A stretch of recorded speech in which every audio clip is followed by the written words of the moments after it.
it seems like from the beginning of this fight, the fate of these bosses is already decided. They're already dead. This is their funeral. Hey music friends, this is Davi Vasc. I'm a music composer for games, and today we're gonna listen to and talk about Lorian, Elder Prince, and Lothric, Younger Prince, aka the twin princes from Dark Souls 3. I've never played Dark Souls 3, so I don't know anything about this. Let's go! Already like this?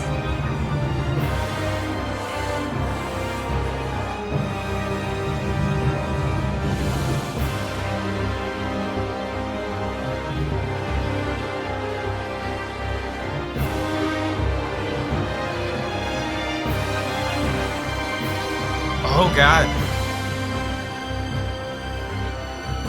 There's a lot of tragedy already.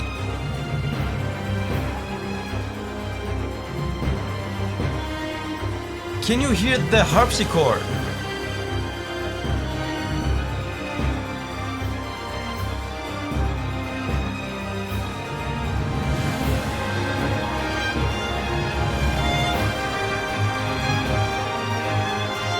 The lonely violin. Oh, such a tormented voice.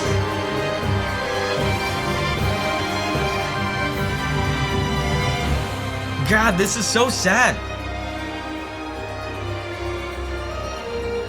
The harpsichord, it's very low, the harpsichord.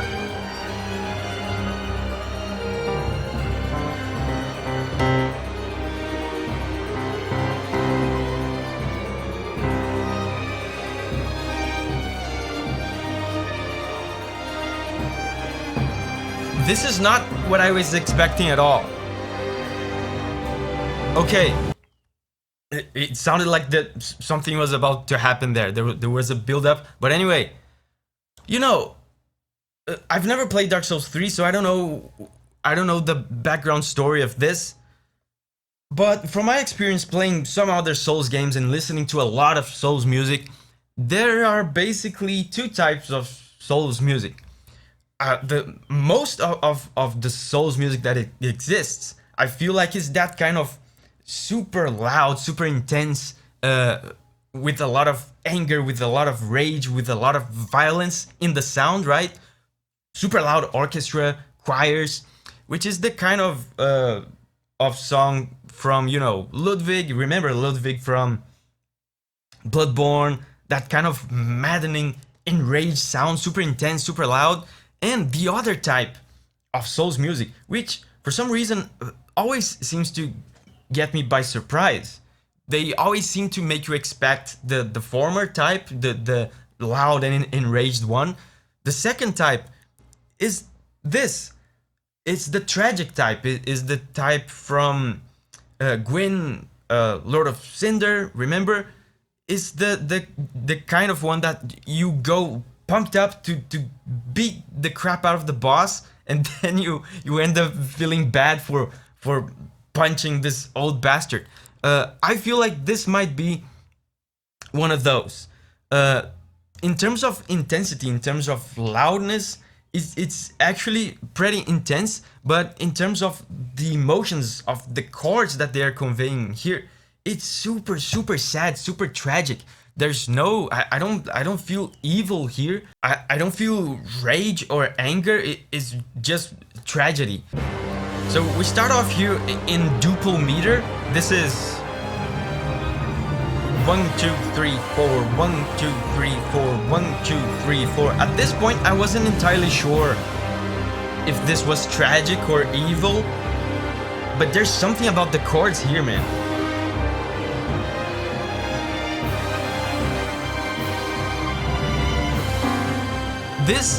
This resolution here.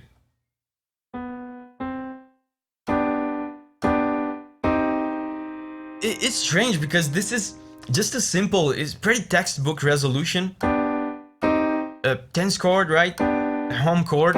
There's something about the way that she does it here that sounds so fateful. It feels like it's a sad fate. It feels like there's a sense of resignation to a tragic kind of fate.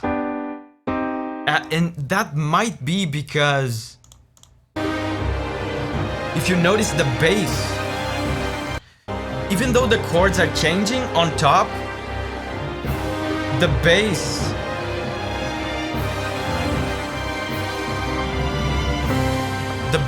is the whole time just holding this note.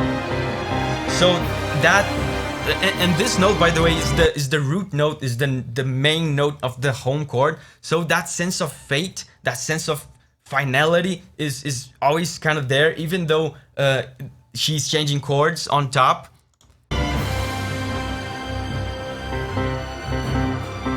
That sense of finality, that sense of resignation that I'm getting is always there. And then the harpsichord, the name of the track is, you know, Elder Prince and Younger Prince, so I assume the bosses that you're fighting are royalty, of course. So the harpsichord is appropriate to communicate that sense of sophistication and royalty from the Baroque period. The Baroque period is usually considered, you know, sophisticated and old, like, you know, kings and royalty often are. And also a good way to communicate royalty as well is brass, a lot of brass, which we have here. But again,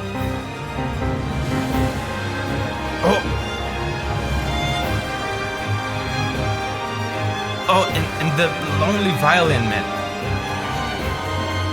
Oh, disturbing chord.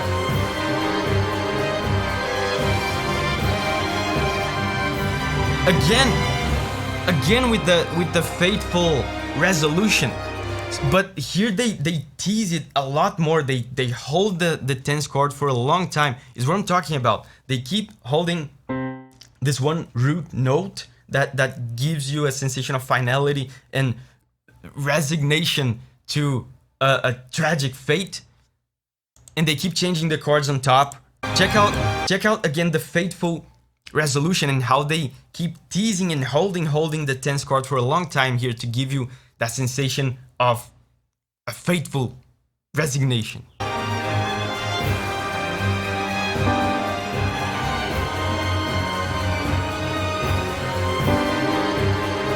Holding, tense chord, holding.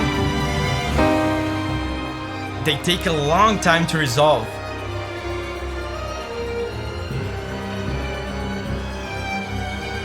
And this, when it comes to solo instruments in music,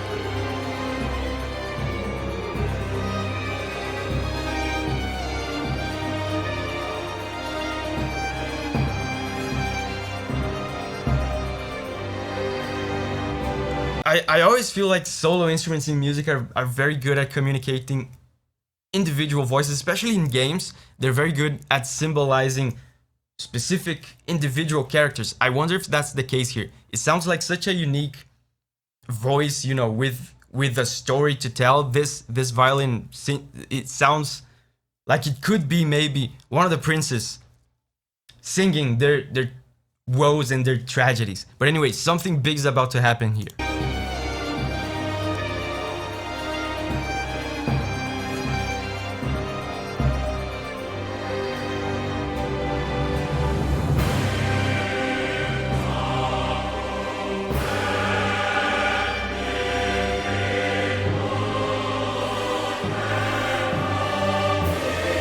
Oh.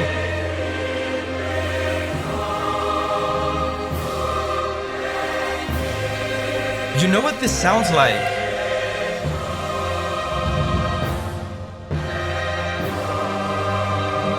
Oh my god, I just realized.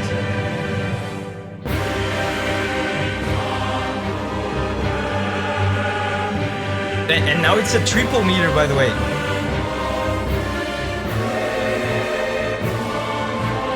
One, two, three, 1, 2, 3, 1, 2, 3, 1, 2, 3.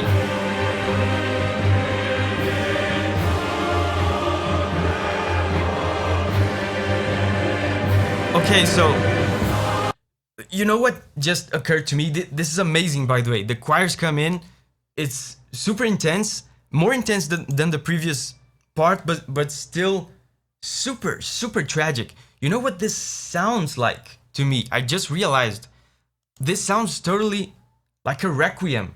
Do you know what a requiem is? A requiem is a funeral mass, and in the past, great composers like Mozart. I feel like the most famous requiem that we have is from Mozart. Composers like Mozart would be hired by nobles and important people to compose requiems for their deaths, so that in their funerals there will be this beautiful funeral music playing in the mass for their deaths. So this sounds absolutely like a requiem.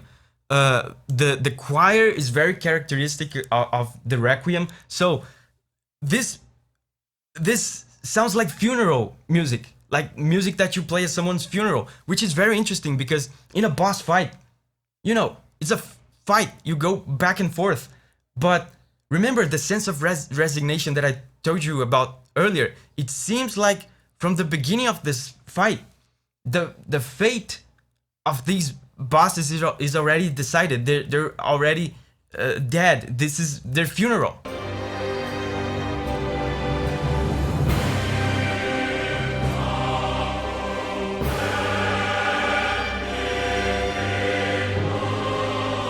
Such tragedy.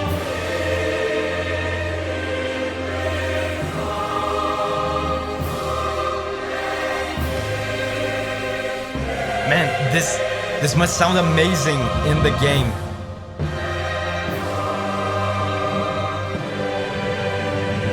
And again, the fateful resolution here.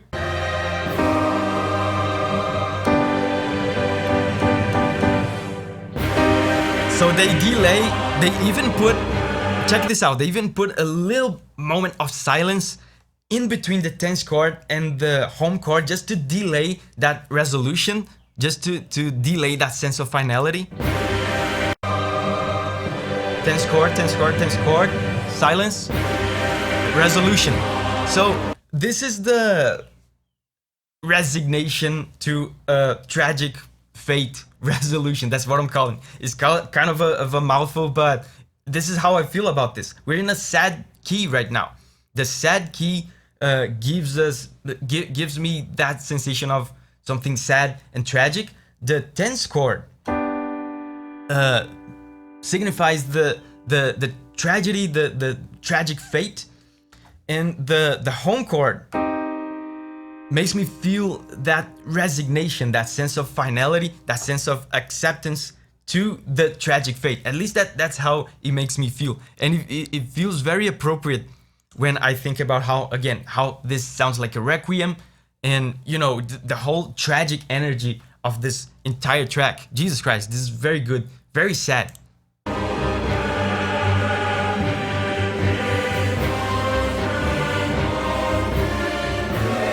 And the triple meter in this feels kind of dancey. This must make for a fantastic fight in game.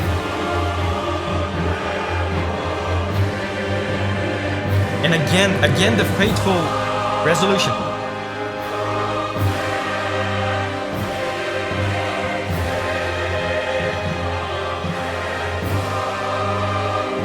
There's some very interesting, oh god, look at this. There's some very interesting positive chords in this that feel glorious, which is also very characteristic of requiems. Because, requiem is a Catholic genre, is a Catholic type of music. And, in Christianity, there's all the afterlife stuff. Death is not all sadness. You believe that you're gonna go into afterlife, you're gonna be in heaven and stuff. So there's a sense of gloriousness and positivity in a way to death. And also, I guess it could also be because this is royalty. These are monarchs in a way. So this sense of grandeur, of greatness, of regalness also is implied in the music here with these positive chords. Check this out. So check this out. He does the resignation resolution. And then, so glorious. A positive chord. And he does it again. He's just spamming.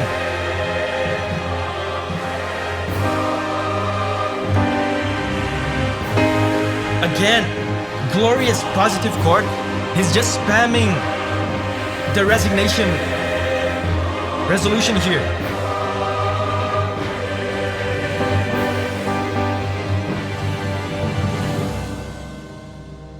Wait.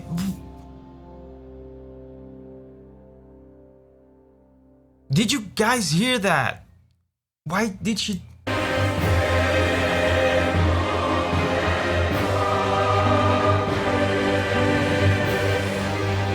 She left it unresolved. Why? What does that mean? The whole track she's been doing. You remember? I've been telling you she's spamming the resignation resolution. Right? Tension, resolution. Tension, resolution. Right? Now she just did this. And she left it like this. She left it unresolved. What does that mean? This track was suggested on Patreon by Yadenos. Hooray, Yadenos! And hey, if you're new to this channel, you won't believe the sheer number of videos that I've done on Souls music. You can check them all over here, and over here you can check specifically just the Dark Souls videos that I've done. So remember, whenever you're ready, just spread your wings and go on a music journey again. I'll see you there.